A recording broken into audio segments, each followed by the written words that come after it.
Política Punto de Vista. Nuestro siguiente invitado trata del asambleísta Jonathan Parra de Alianza Democrática Nacional. Él es presidente de la Comisión de Relaciones Internacionales.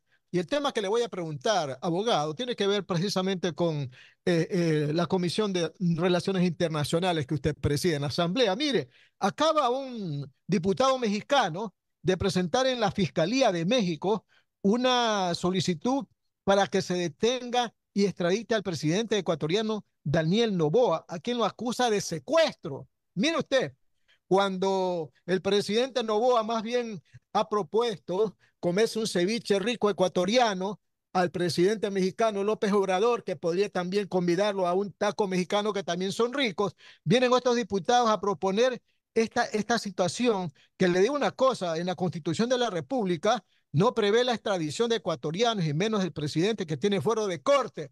Pero sin embargo yo le hago la pregunta a usted, ¿verdad? ¿Qué opina? Muy buenos días. Muchas gracias a ustedes por la invitación. Un saludo a todos los que nos están siguiendo en la entrevista. Primero que en la Comisión de Relaciones Internacionales y Movilidad Humana, en la cual estamos 9 asambleístas y soy el presidente de la misma, incluso en la última sesión que culminó la comparecencia de los ministros, eh, mencionábamos, entre otras cosas, y lo dijimos desde el día miércoles, que ojalá se encuentre la salida diplomática de la vía pacífica más pronto posible, porque estoy seguro que entre dos pueblos hermanos no puede seguir esta diferencia o este problema que se ha suscitado. El presidente de la República, Daniel Noboa, ha sido muy enfático acerca del respeto a los intereses y la institucionalidad del Estado.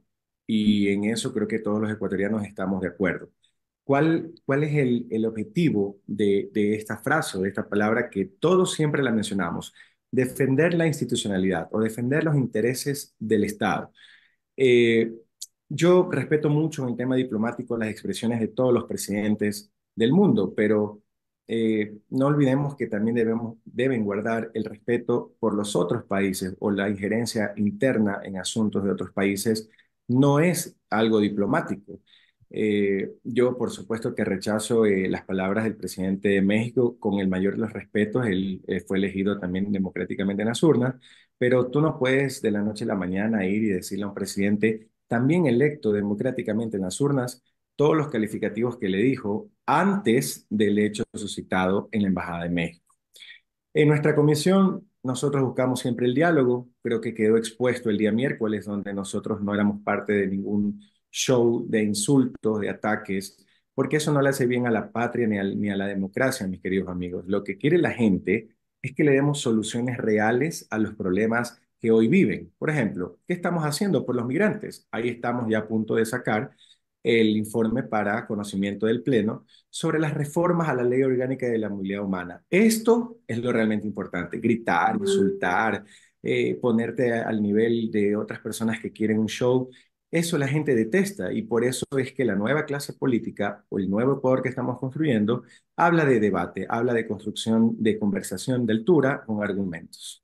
Abogado, pero cuando usted pide diálogo, ese diálogo, ¿cómo tiene que venir? ¿Con la propuesta de uno al otro o con la intervención de un tercero o siguiendo los cánones normales, como invocar a las cartas internacionales de la diplomacia? ¿Cómo debe ser ese diálogo? Porque hay que ponerlo en práctica, pues no de las palabras a los hechos, ¿no? Cuando se demuestra de parte y parte la apertura democrática de que las vías diplomáticas pueden utilizarse para llegar a este diálogo pacífico, estoy seguro que la vía es más rápida. Existen, por supuesto, vías diplomáticas en el propio sistema interamericano para el efecto. Sin embargo, lo que yo mencionaba era de que la predisposición, perdón, del presidente Daniel Noboa para poder conversar con el presidente de México ha sido pública y declarada. Por lo tanto, creo que el Ecuador y México, países hermanos, por muchos años, siempre hemos sido amigos. El pueblo mexicano y el pueblo ecuatoriano no deben estar pasando por esta situación por un tema penoso como es las declaraciones del presidente de México y lo que suscitó lamentablemente este impasse que origina esta ruptura de relaciones. Por eso, una vez más, yo le digo, como Comisión de Relaciones Internacionales, al menos por el presidente, yo lo que apelo es que se busque el diálogo lo más pronto para que no sean afectados nuestros migrantes ecuatorianos, ni tampoco los migrantes mexicanos que habitan en el Ecuador. Eh, Al final son nuestros pueblos, nuestra gente la que puede salir perjudicada de la ruptura de relaciones entre dos países hermanos. 8 de la mañana, 39 minutos, Radio Atalaya y su programa de opinión política, Punto de Vista. Estamos dialogando con el asambleísta Jonathan Parra. Más preguntas del ingeniero Andrés Mendoza Paladines, director de este programa. Ingeniero Mendoza, buenos días, ¿cómo está usted? Adelante. Muy buenos días a don Alcides Ezequiel Montilla García, a don Julio Osvaldo Ayala Serra y a nuestro primer invitado esta mañana, el asambleísta de ADN, don Jonathan Parra, que es el presidente justamente de la Comisión de Asuntos Internacionales. Y hablando de esto, las relaciones internacionales y todo, hoy se da una reunión extraordinaria de presidentes de la CELAC, ¿verdad? Asambleísta, hoy hay una reunión, entiendo que es vía virtual, no necesariamente por Zoom, porque utilizan a veces otros sistemas tipo Webex, Cisco, algunos que son más seguros, dicen en las organizaciones internacionales, pero es decir, por videoconferencia. Y ahí México está pidiendo sanciones a Ecuador. Eh, Entiendo que esa reunión será esta tarde y que también tiene mucha importancia para dentro de lo que tiene que ver a los organismos creados para esto. Eh, ¿Cuál es su opinión al respecto? Bueno, en efecto, se va a realizar a puertas cerradas, según lo que se publicó eh, Sí, este a día puerta cerrada. para tratar el tema del México-Ecuador. Como le dije, son instancias y organismos, en este caso en la CELAC, nuestro sistema interamericano, donde asumo va a existir un debate, la argumentación correspondiente. El tema de Ecuador es importante. Mire, yo soy académico más que político y me gusta llevar siempre el debate a ese segmento. Eh, ¿Hasta qué punto se justifica o podemos argumentar asilo? Sabemos cuál fue la figura original del asilo, ¿no? Huir de las dictaduras, de los asesinatos, las desapariciones forzosas, la triste historia que vivió Latinoamérica durante muchas décadas. Pero, ¿hasta qué punto se utiliza esta figura para otros tipos o para otros casos?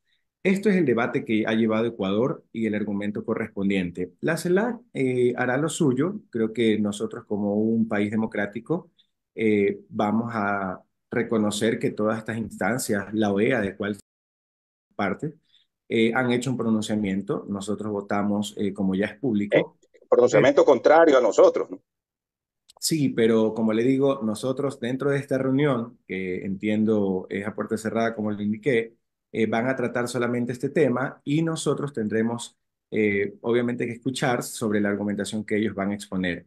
Todas estas reuniones o pronunciamientos de respetar obviamente el debido proceso y la posición de ambos países, que es parte de la característica de una América democrática, de escuchar, y ojo, países democráticos, ¿no? Países que sí eligen a sus presidentes o presidentas con el voto popular, sin prohibir a otros candidatos, sin perseguirlos, no, sino una América donde en los países hermanos existe una democracia real, ¿no? No una pantalla. Y estoy seguro que todos estos países van a entrar en un debate de hasta qué punto se llega a esta decisión de un asilo, cuál es la figura, cuál es la esencia o el espíritu, por decirlo de una manera, versus lo que sucedió en la Embajada de México. Una vez más, en mi comisión, incluso cuando tenemos 9 asambleístas y son de distintas bancadas, incluyendo 3 asambleístas de la RC, siempre ha sido de parte mía el diálogo. Creo que solo juntos hemos podido buscar consensos en los temas importantes de nuestra comisión en la Asamblea. Por ejemplo, Asambleísta, y ya que me dice que usted es académico, y quisiéramos conocer cuál es su preparación o conocimiento en el área de relaciones internacionales y diplomacia? Mire, yo tengo una maestría en Derecho Constitucional, pero el sector diplomático a mí me ha gustado mucho porque, sin duda alguna, solo las relaciones diplomáticas son las que te van a llevar a mejorar las relaciones entre los países, de todo tipo, no solo políticas, ir a un evento, tomarnos la foto, darnos la mano, sino incluso las relaciones comerciales, que es lo más importante. Por eso yo fui el primer defensor del acuerdo comercial entre Europa y Ecuador. Mire que lo firmó en el gobierno de la Revolución Ciudadana. Y también fui el primer defensor del acuerdo comercial del TLC, perdón, entre Ecuador y China, que ya no estuvo de acuerdo la Revolución Ciudadana. Pero como yo guardo un solo discurso y yo soy académico, yo analizo el fondo. No me interesa si lo firma Juan Piguave o si lo firma Jonathan Parra, porque lo que queremos analizar es si ese documento comercial beneficia al país, en este caso el que vivimos, que es Ecuador. Nuestra patria ganaba con Europa y ganaba con China. En los dos habían cupos. La otra parte decía que no, que en el caso de Europa nos iban a comer vivos porque ellos son un continente poderoso. Y ahí está la balanza comercial positiva para el Ecuador. En el caso de China, de igual manera, vamos a seguir creciendo para que sea positiva nuestra balanza comercial. Mi posición siempre va a ser de que la vía diplomática se la utilice para lo positivo, sobre todo de nuestro país. Sí, es un ganar-ganar. Nadie está diciendo que el otro país salga perjudicado, pero nunca olvidar que el objetivo de la vía diplomática es mantener las buenas relaciones, pero sobre todo en beneficio de nuestro pueblo. Y en el caso ecuatoriano, apelo siempre al sector comercial. ¿Por qué? Solamente la generación de empleo, la De seguridad, acuerdo. es la que nos va a dar progreso.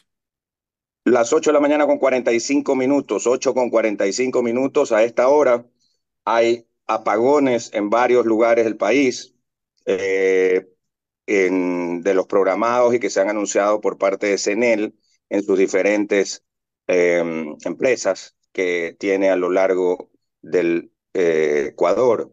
Por ejemplo, en Guayaquil, en diferentes lugares, y tenemos reportes de, por ejemplo, en sectores en la vía San Borondón, que tenía que irse a las 9 de la mañana, se ha ido a las 8:20 de la mañana, la energía eléctrica. Y ya se había ido de 1 a 4. Lo hacemos también como parte de la información de la gente que nos está escuchando y que tiene en la radio la posibilidad de estar conectado, pues no es necesario que tengan energía eléctrica para escuchar la radio. Así es que eso es sumamente también importante informarlo, aunque no tenga que ver con el tema de la entrevista. 8 con 46, seguimos con las preguntas del licenciado Julio Ayala y en un momento también le damos el muy buenos días a la ingeniera Patricia Rivera que está con nosotros aquí en Atalaya, en Punto de Vista, en esta entrevista con don Jonathan Parra, el presidente de la Comisión de Asuntos Internacionales de la Asamblea Nacional. Don Julio. Buenos días, mi querido Andrés. Buenos días también a Jonathan Parra, asambleísta por ADN. Un gusto saludarlo. Es un hombre de mi sector, de allá de Portete y Leonidas Plaza, a 4 cuadras de donde nací y crecí. Y por lo tanto es un hombre vinculado a los sectores populares. Jonathan, quiero aprovechar la oportunidad para pedirle encarecidamente. Yo fui también presidente de la Comisión de Asuntos Internacionales en el Congreso Nacional, pero no tengo que, en este momento más me preocupa el tema de los apagones. Lo otro ya va a ver usted, y lo digo por experiencia, que no va a pasar absolutamente nada. Hoy por hoy México está en elecciones, Ecuador está también en elecciones, aunque se llama pues consulta popular, y los presidentes tienen que demostrar carácter, tienen que demostrar entereza, porque si no pierden las elecciones, ese es un hecho. Así que no nos asustemos de estas cosas, no va a pasar absolutamente nada. Dije que en la OEA no pasaba nada y no pasó absolutamente nada. En los otros organismos internacionales hay gente asustada que dice, ay, nos van a sacar de la ONU. Mentira, no nos pueden sacar de la ONU. Todas estas son fuegos fatuos que se juegan por intereses geopolíticos. Y una cosa, don Jonathan, antes de entrar a la pregunta que le quiero hacer, déjese de pueblos hermanos, oiga, no hay pueblos hermanos, hay intereses entre los pueblos. A ningún pueblo usted le va a hablar de la hermandad cuando hay de por medio intereses. Colombia es nuestro vecino, Perú es nuestro vecino, pero de hermanos, a lo mejor por ahí alguien hizo hijos en Colombia, hizo hijos en Perú, hizo hijos en Ecuador, pero pueblos hermanos no hay pueblos con intereses. Así que por favor, use bien esa expresión que no me parece muy adecuada. Ahí está la hermandad entre México y Ecuador. Ni siquiera el expresidente es hermano de nosotros, pide sanciones para el Ecuador el señor Correa. Bueno, pero yo le quería decir una cosa, Jonathan. ¿Qué va a hacer usted para proteger a los ecuatorianos? Porque usted no es solamente diputado de ADN, usted es diputado de los ecuatorianos, para proteger en este tema de los apagones. Porque, oiga, yo fui también legislador y de gobierno, pero yo interpelaba a los ministros cuando yo veía que las cosas no funcionaban. ¿Hay alguna acción que usted pueda tomar ante esta situación emergente? Tienen 4 meses en el poder y yo no sé cuántos años se van a demorar en arreglar el parque térmico. Yo no sé cuántos años van a demorarse en acelerar, por ejemplo, Toachi y Pilatón. Yo no sé qué es lo que está pasando con el gas del Golfo. 4 meses es tiempo suficiente como para haber encaminado estas cosas. Seguimos quemando en los pozos petroleros, seguimos quemando el gas. ¿Cuánto podríamos ahorrar? ¿Cuánto podría beneficiar al país? Pero de acciones no se ve absolutamente nada, Jonathan. ¿Qué puede hacer usted al respecto? Julio querido, qué gusto verte, muy buenos días. Sí, en efecto, tú y yo y todos los que nos siguen, estoy seguro, venimos de la calle, de abajo, nos hemos formado, sabemos la realidad social de lo que pasa, de lo que te cuesta ir a trabajar para mantener una familia, no ser apadrinado, no palancas, y tener con los méritos y llegar lejos para mejorar la vida de tu país. En efecto, agradezco tu pregunta porque esas son las preguntas que uno quiere responder, porque no todo es color de rosa. Mira, cuando llegamos, y solo una observación, Julio querido, tienes tu punto de vista, yo tengo el mío en cuanto a pueblos hermanos. Sí somos pueblos hermanos porque el mexicano disfruta y venir a nuestras Islas Galápagos, o Quito, conocer Guayaquil, Cuenca, y nosotros, yo tengo un montón de amigos, yo nunca he ido, ¿no? Pero no miento, a Cancún, conocer las pirámides, etcétera. Entonces, esto de disfrutar nuestras culturas, de llevarnos bien, tengo buenos amigos mexicanos, es lo que yo apuntaba a decir que éramos pueblos hermanos. Pero tienes razón cuando dices que hay pueblos con intereses económicos sobre todo, y es verdad, es lo que dije sobre el tema del acuerdo comercial. La diplomacia es la vía más hermosa para solucionar los conflictos, pero hablemos claro, a mí me interesa el sector comercial, por eso en eso sí estoy de acuerdo contigo. Tercer punto, el tema de los apagones es un tema muy grave y delicado, y por eso es que, como yo menciono siempre, en ADN nosotros no hablamos, sino que hacemos. Cuando Daniel Noboa asume este gobierno, escuche bien, pueblo ecuatoriano, queridos amigos, no es que faltaban 8.000 millones de bolívares, porque hay algunos que les encanta esa moneda de nuestro hermano país Venezuela, pero lo que faltaba en las arcas eran 8.000 millones de dólares. El expresidente, que gracias a Dios ya se fue, lo que inauguraba era postes, pero sin luz. Esto era tan grave que nuestro país tenía, con el anterior a él, el antecesor al señor Lazo, tampoco se había interesado en este tema. Y estas eran las cosas del viejo país que Daniel Noboa, como presidente recién elegido después de una muerte cruzada, tenía que resolver. Aparte de eso, del problema económico, estaba recibiendo un país donde te mataban y te asesinaban y te robaban en la esquina de tu casa, y porque eres y porque no eres. No nos olvidemos nunca, y yo siempre lo voy a mencionar porque es un angelito, igual que muchas personas que murieron, de Joaquín, el niño asesinado con 30 balazos, 11 años de edad en el Guasmo. Eso fue en octubre o noviembre del año pasado. O de la señora que fue asesinada con su bebé en su vientre y 4 hijos. Esta gente, que fueron 8.000 personas asesinadas en el 2023, el 79% de la gente inocente. ¿Y por qué entro con esta cifra y al debate de lo que me pregunta Julio? Porque tengo que contar todo lo que tenemos que trabajar para mejorar. El asesinato de anoche de un hombre inocente, trabajador, en un bus urbano. Yo tengo familiar, yo tengo un tío que es chofer en un bus, pudo haber sido mi tío. Y un delincuente o 3 delincuentes asaltando un bus asesinan a un hombre delante de su hija. ¿Qué nos pasa? Entremos al debate de la mano dura. Cuando hablamos de una consulta popular, no hablamos para la imagen de Parra, de Noboa, de Juan Piguave. Hablamos de que analicen las preguntas para ver si contienen lo que nosotros estamos diciendo, que es un cambio en el sistema judicial y mano dura. Entremos también al debate, Julio querido, sobre qué pasa con un menor de edad cuando es asesino. Porque sí, yo soy académico y digo que ese niño es parte, es fruto también de un hogar sin valores, sus padres no tuvieron oportunidades y no lo formaron bien, pero también es parte de un estado ausente, pues no nos olvidemos, sí, mano dura a ese asesino, por supuesto, yo no estoy diciendo que le den flores o chocolates como le dan a los delincuentes cuando van a buscar la libertad a la corte, pero entremos a un debate de qué está haciendo un gobierno como presidente Daniel Noboa, que estamos entrando a arreglar el problema social. ¿Por qué? El día de ayer, en el barrio El Astillero, querido barrio cercano al nuestro, se inauguró este centro de atención donde jóvenes en situación de calle, en situación de adicción y de consumo, tienen finalmente un espacio recuperado. Eso es trabajar en una política pública de anticriminalidad. No solo era llegar y decir que vas a armar a la policía como Robocop, sino recuperar a estos jóvenes o a estos niños que mañana pueden ser captados por los grupos narcoterroristas, como en efecto estoy seguro fue este asesino del chofer de bus. Estas son las cosas que tengo que contarle al pueblo de lo que se está trabajando. Ayer fue público, en estos días, si mal no recuerdo, mañana el jueves será en la Ferroviaria en Guayaquil, un barrio muy popular también querido de Quito, y estas son las cosas que hay que empezar a cambiar desde la base. Y ojo, y sin recursos económicos, porque nos dejaron, ya sabemos, las deudas y los problemas. El tema de los apagones era un problema tan grave, pero tan grave, que llegaron incluso a comprarse energía a un precio exorbitante a Colombia versus lo que en Ecuador en ocasiones le vende. Eso, por ejemplo, yo como legislador voy a solicitar que se revea.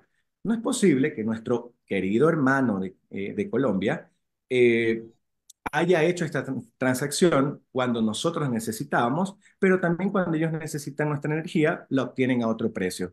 Son las cosas que debemos elevar al debate y a la práctica. En la fiscalización, los 137 asambleístas somos fiscalizadores, ojo, pero en el tema de mis competencias, nosotros, esa fue la disputa que recuerden hubo entre la Comisión de Fiscalización y la Comisión de Relaciones Internacionales, no lo puedo hacer como presidente de la comisión sobre el tema de la fiscalización, sino como asambleísta Jonathan Parra. Le doy una muestra de aquello. ¿Se acuerdan ese inmueble en New Jersey que estaba $1 millón y que estaba ahí botado y pagábamos por el mantenimiento mucho dinero y sin embargo no se ocupaba, mientras que nuestros migrantes tenían que avanzar hasta otro consulado o hasta otro espacio de la oficina de la Embajada de Ecuador para que puedan ser atendidos? Fue uno de los primeros que le envió el requerimiento de información a la señora canciller Gabriela Sommerfeld, quien finalmente, como hay al fin una canciller a la altura, ella pidió ser recibida en nuestra comisión. Mire la diferencia de otros ministros de otros gobiernos que tienen miedo.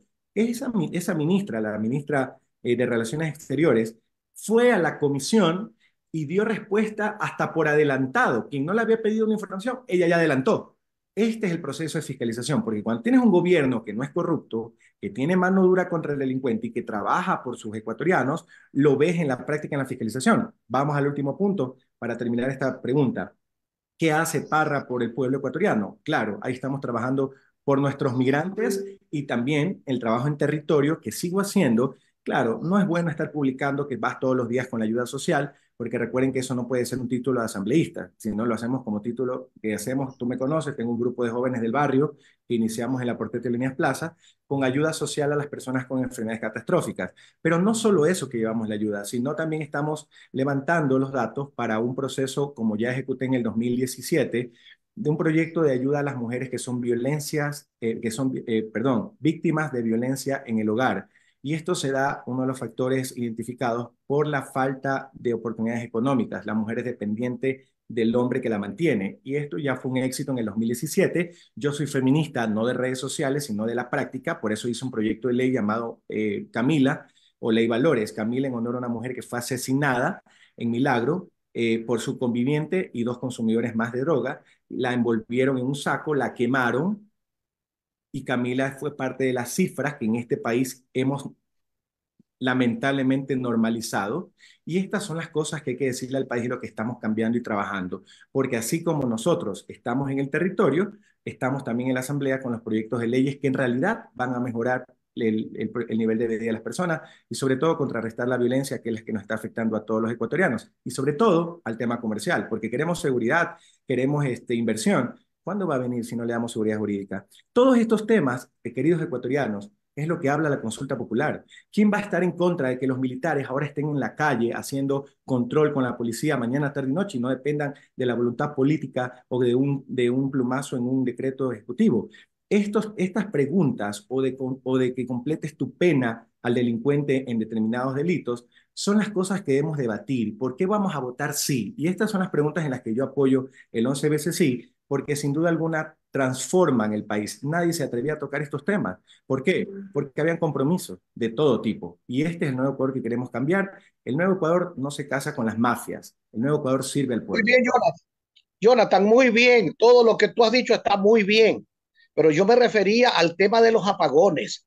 Vea, cuando en el gobierno pasado hubieron los apagones, ya se preveía las cosas que se podían venir. El déficit que tenemos de generación eléctrica es enorme. Se pudo haber contratado ya las famosas barcazas, se pudo haber comprado generadores de energía, se pudo haber, hace tiempo están hablando de que allí donde estaba la famosa refinería inexistente del Aromo, allí se iba a instalar un gran parque de estas, con estos, eh, bueno, estos solares, eh, estos vidrios solares que generan energía. Pero yo la pregunta que me hago, estamos recuperando el gas que se quema en los pozos petroleros. Aquí nomás en Monteverde, cuando llegan los barcos de gas, ¿cómo se quema el gas? Es una barbaridad. Uno dice, pero ¿cómo puede ser posible que un país pobre se dé esos lujos? Me pregunto yo, ¿qué estamos haciendo por el gas del Golfo?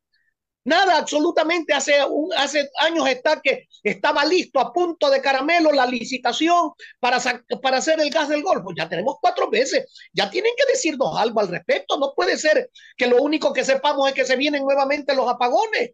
¿Dónde están esas acciones del ministerio? No estoy hablando de la acción del gobierno en seguridad social, no estoy hablando de la acción del ministro o ministra de Energía. ¿Qué es lo que está haciendo al respecto? No podemos simplemente decir, bueno, no tenemos generación y entonces vienen los apagones. No puede ser. Hay 100.000 soluciones a los temas.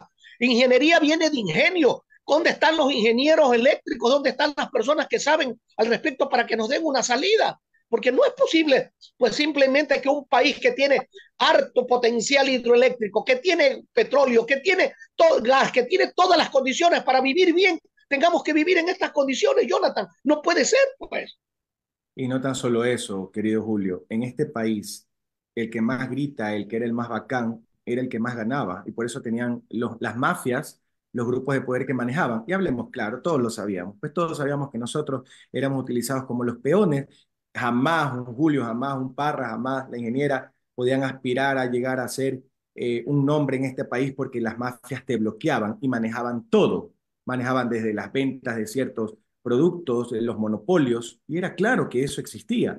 Solamente en el caso que tú me hablas, la fiscalización debe iniciar de manera inmediata y saber qué resultados existió. Por ejemplo, tú te acuerdas, hablemos de Termogas Machala, que es una de las que nos podía estar dando en este momento un salvavidas importantísimo para evitar los apagones.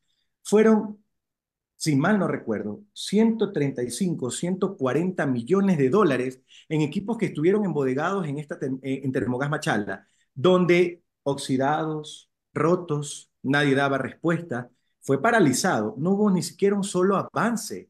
Estas cosas, ¿cuáles fueron los resultados? Este es el proceso de fiscalización que nosotros debemos llevar adelante. ¿Por qué? Me van a decir, sí, pero ahora, ¿cómo vas a solucionar? Sí, la ministra ya está haciendo sus declaraciones sobre las soluciones inmediatas que vamos a hacer, pero no podemos dejar pasar que hubo un salsa, un delincuente, un corrupto que se lucró del sector eléctrico, como pasaba en el viejo país, o ya nos olvidamos de las barcazas eléctricas.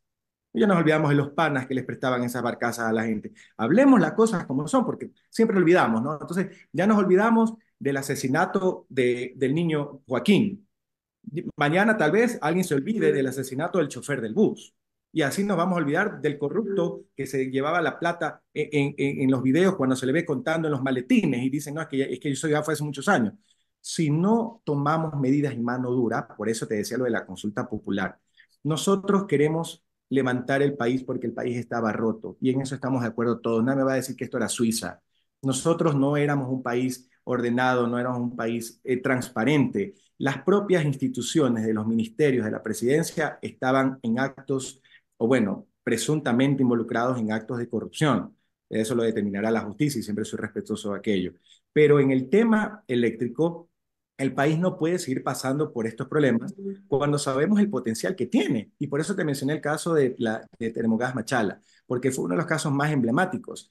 Está bien, vamos a hablar también de los proyectos eléctricos que se ejecutaron, que tienen algunos procesos en fiscalía, Esos son los procesos que debemos fiscalizar, pero también buscar las soluciones inmediatas, porque claro, fácil es llamar al ministro pues, y preguntarle 40.000 cosas, pero ¿cuáles son las soluciones que nosotros como asambleístas le estamos dando también al problema? Sí, la fiscalización es importante porque los funcionarios públicos, sean cual sean, están llamados a rendir cuentas de su gestión. En el caso de la Asamblea Nacional, como ADN, lo digo una vez más, lo dije el miércoles, mientras otros lanzan insultos, persecuciones, ceniceros, el viejo país, nosotros vamos a seguir lanzando soluciones, debates, argumentos de altura, porque en eso estamos de acuerdo todos los ecuatorianos. Soluciones sí, pero con argumentos y posibles, pues a corto plazo. Bien, Jonathan, nuestra compañera Patricia Rivera continúa con el diálogo. Buenos días, Patricia, adelante con el diálogo.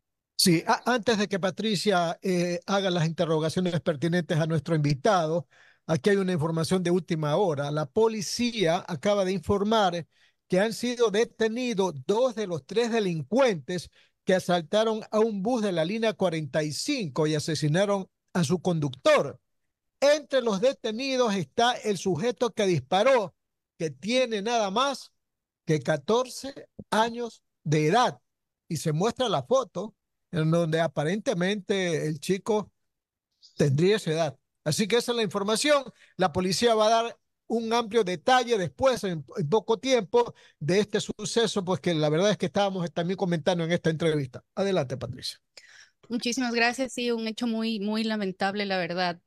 Jonathan, hola, qué gusto saludarte. Tengo una pregunta porque lo he leído mucho en redes sociales además, y es que las personas estaban preocupadas por los jóvenes sobre todo, por la validación de sus títulos entre México, que estaban preguntando, y ahora no voy a poder tener mi título, ¿cómo me regreso? Tú sabes que en el tema de redes sociales siempre la gente puede comentar más o menos. Pero, ¿cuál es la realidad? Sí, sería muy bueno escucharte en ese tema. Muchas gracias, Patricia. Ingeniera, muy buenos días. Gracias por la pregunta. En cuanto a lo que mencionaban también sobre el problema, sobre el asesinato del conductor, eso fue lo que mencionaba cuando Andrés me preguntaba. Y yo dije que entremos al debate sobre un menor de edad cuando es asesino. Lo hice en atención a eso por la información que ya era conocida sobre que el asesino del hombre honesto, trabajador, el conductor del bus de transporte urbano, era un joven de 14 años, era un asesino de 14 años. Y por eso hablé del debate, hasta dónde llega el debate de la pena a los menores de edad, porque ese menor de edad, algunos van a decir, usted es académico, está hablando como un politiquero populista, pero no, pero ese asesino de 14 años sabe a lo que iba. Cuando presionó, cuando asesinó al conductor, él sabe lo que estaba haciendo. Él no estaba en pañales ni gateando, él sabe. Entonces, entremos a este debate sobre la mano dura que debe tener el delincuente, el asesino, el sicario en este país, porque si no, nunca lo vamos a componer. Si vamos a hablar siempre de los derechos humanos y el respeto, sí, yo respeto los derechos humanos, pero ¿dónde están los derechos humanos de Joaquín? Lo mencioné por eso. ¿Qué le dices a su madre? ¿Qué le dices a esa hija que vio cómo su padre era asesinado por un delincuente? ¿Qué le dices? Los derechos humanos del niño de 14 años. Ese es el debate y yo quiero, no se lo tome mal, lo digo con el mayor de los respetos a la ciudadanía, pero empecemos un debate de altura porque el país necesita ese debate. En cuanto a su pregunta, muy oportuna, porque ese es uno de los temas que se creaba como un miedo por el problema de la validación de los títulos. Esto no afecta en nada, no va a afectarse de ninguna manera, incluyendo la atención que, por ejemplo, están recibiendo los ecuatorianos en nuestra representación diplomática en México, porque recuerden que la decisión del gobierno mexicano fue de quitar su representación en Ecuador, pero nuestra representación diplomática sigue atendiendo a los representantes y a los ecuatorianos en el territorio mexicano para todo tipo de trámite y proceso. No se puede afectar en este caso ni las relaciones comerciales que no se han afectado, ninguna declaración ha sido en esa línea de ninguno de los dos países. Aplaudo esa decisión porque como una vez más dije, aunque a Julio no le gustó la expresión, yo decía que son pueblos hermanos y los pueblos hermanos no pueden afectar a su gente. Los gobiernos pueden tener diferencias y claro, representan al pueblo, por supuesto, fueron elegidos en la urna, pero que busquen el mínimo impacto que no perjudique al pueblo. porque es como cuando entraban a mi comisión y gritaban y todo, yo les preguntaba a la gente, yo les decía, ¿ustedes creen que los ecuatorianos quieren eso? ¿Ustedes creen que comen con eso? Y todos los asambleístas ahí somos representantes populares, todos fuimos elegidos no por robots, por seres humanos, pero ¿ustedes creen que la gente que votó por ellos o por mí quería este show? A ellos no les interesa el show de los políticos, los insultos, no les importa ni siquiera las peleas que pueden existir entre los políticos. Lo que les interesa es que trabajen y den resultados para el pueblo. Al final, somos elegidos por ellos para darles un mejor nivel de vida a los ecuatorianos. De mi parte, siempre ha existido ese compromiso, lo he hecho, aun cuando me han, mire, acusado de todo, hasta las fotos que realizaron en redes sociales con ciertas mentiras, pero esto es parte del debate político. Siempre lo he tomado con altura, incluso cuando mi excepcional madre le dijeron de la A a la Z en la comisión hacia mí, yo guardé el respeto porque sigo creyendo que son damas y que son hombres en la asamblea que tal vez cometieron un lapsus y aunque no hayan pedido disculpas, yo los disculpo porque el ecuatoriano no quiere eso. El que está en la calle en este momento está indignado porque asesinaron a un hombre honesto y mañana les conté, venimos como Julio de un barrio popular, mi tío vive en ese barrio cercano, es conductor de un bus, mañana nos puede pasar a alguno de nosotros y nosotros aquí estamos debatiendo de qué pasó con la pelea entre los compadres, qué pasó con el video de este pana metiendo el dinero en un maletín, que merecen mano dura a los delincuentes y eso es lo que apunta la consulta popular. Una vez más, la consulta popular que vamos los ecuatorianos a decidir este domingo 21 de abril no contiene preguntas de que si soy más guapo o si quieres que pongamos un satélite en la luna. Lo que dice esta consulta popular en sus 11 preguntas es si usted quiere un nuevo país que contenga mano dura al delincuente y formas de contratación laboral que no son precarización laboral, porque eso se argumenta de la parte de la oposición política, sin debate, sin argumentos, solo con el miedo, como pasaba con el TLC Ecuador-China. Pero ese mismo cuco o ese mismo argumento bajo utilizó la oposición a la Revolución Ciudadana cuando quiso firmar el acuerdo entre Europa y Ecuador. Yo soy más académico y siempre apelo al espíritu y la profundidad de la pregunta o de la norma. Y en este caso, las 11 preguntas de la consulta popular no contienen vulneración de derechos para la gente buena, contiene mano dura al delincuente que sí la necesita, pues porque en este momento alguien va a salir y el representante de los derechos humanos va a decirme que ese niño, ese angelito de 14 años, merece que lo manden a la reclusión y le digan, mira, pórtate bien y haz una bolita y un palito en estas planas. No, señor. Entremos al debate justo y necesario que como sociedad lo necesitamos urgente. Y las preguntas de la consulta popular apuntan a cambiar este sistema jurídico donde incluso el delincuente de más de 18 años abusa del sistema jurídico. ¿Por qué? Hay una pregunta que va a acabar con este problema, que es la justicia constitucional especializada. Eso era parte incluso de un debate en mi maestría cuando la hice de constitucional, e incluso hoy, en esta semana, perdón, lo vamos a presentar como una reforma a la Ley Orgánica de Garantías Jurisdiccionales y Control Constitucional. ¿De qué manera lo voy a explicar? El delincuente, cuando está preso, dice, hay una figurita famosa que todos las hemos escuchado porque la han prostituido y con mayor de los respetos al término, el habeas corpus. El delincuente está en la cárcel y dice al abogado, oye, anda a comprarme una salchipapa. Y cuando va a la corte, le trae la salchipapa y le trae un habeas corpus 2 por 1 y salen dos panas delincuentes por uno. Esa es la realidad. Se prostituyó, se dañó la garantía jurisdiccional. Ese no era el espíritu de la garantía. Por lo tanto, la pregunta de la consulta popular apunta a que se arregle eso, que ahora existan juzgados especializados de justicia constitucional para que cualquier juez no vaya cuando conozca de instancia y diga, es que yo no fui, yo no conocía, es que yo no había leído ese precedente de Corte Constitucional. No es por eso le di la libertad a ese angelito y le mandé unos chocolates porque me mandó unas colas. Estas son las cosas que debemos debatir. Ese es el argumento que debemos utilizar para entrar a los debates académicos. Yo lo he dicho públicamente. Es más, parte de mi promoción y de debate de la consulta popular ha sido en el debate académico. Por eso, la ley orgánica que voy a presentar la reforma también busca arreglar este grave problema que existe en la prostitución, y disculpen, pero ese es el término, en la prostitución y en la venta libre de las garantías jurisdiccionales. La Corte Constitucional está haciendo lo suyo, aplaudo porque hay juristas de altura, pero también necesitas un ordenamiento jurídico acorde a la realidad nacional. Los dejo con el debate de la ciudadanía de mano dura al delincuente, sí, los derechos humanos es de la gente buena. Las 9 de la mañana, 13 minutos, 9 de la mañana, 13 minutos. Le agradecemos al abogado Jonathan Parra, asambleísta de ADN y presidente de la Comisión de Relaciones Internacionales, por haber estado con nosotros. Jonathan, que le vaya muy bien. A ustedes, querido Julio, Patricia, Andrés, y a todos los que nos están Jonathan, que un gusto también, que te vaya muy bien. Muy bien, Buenos días. gracias pues, Jonathan.